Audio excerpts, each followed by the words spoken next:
We here at Tales of Earth like to bring the myths and stories from all over the world.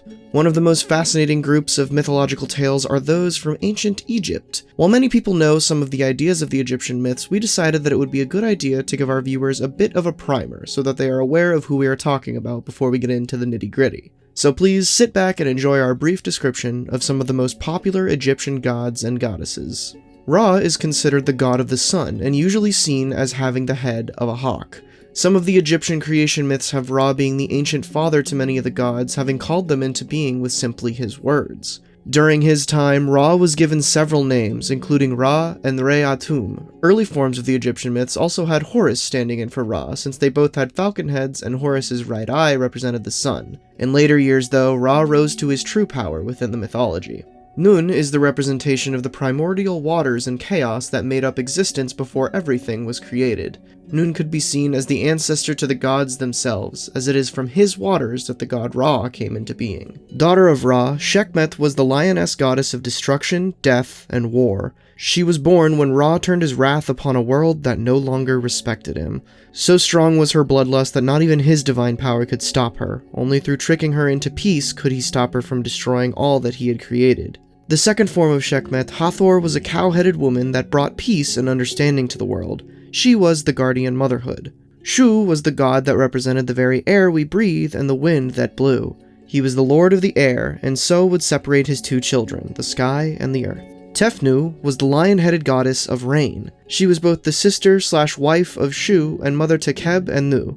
Keb was the representation and the god of the very earth itself. His sister/wife was the sky over his head, and his father was Shu and his mother Tefnut. He also held the role of guiding men and women to the heavens after they died. Nu was the sister/wife to Keb, and was the representation of the goddess of the sky.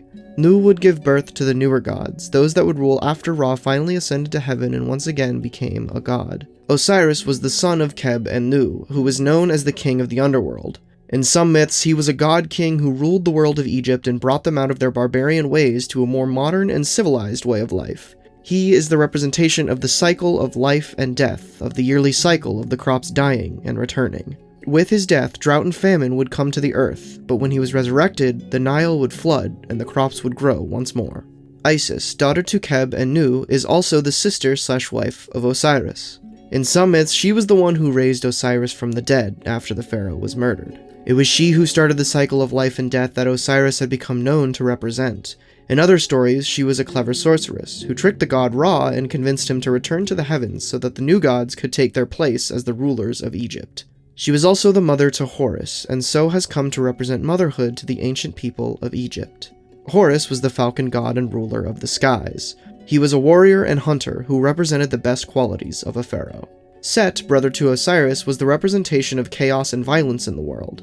In mythology, he was the one who murdered Osiris. His depictions shift throughout history, possibly describing the very chaos he embodies with his imagery. Anubis is the jackal-headed being who was the ancient god of the dead long before Osiris. He performed the very first mummification, embalming Osiris after he was murdered.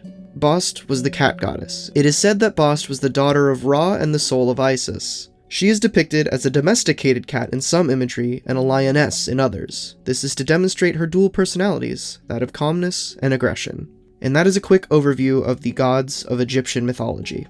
If you enjoyed this Tales of Earth video, be sure to subscribe and let us know what you want to see next in the comments down below.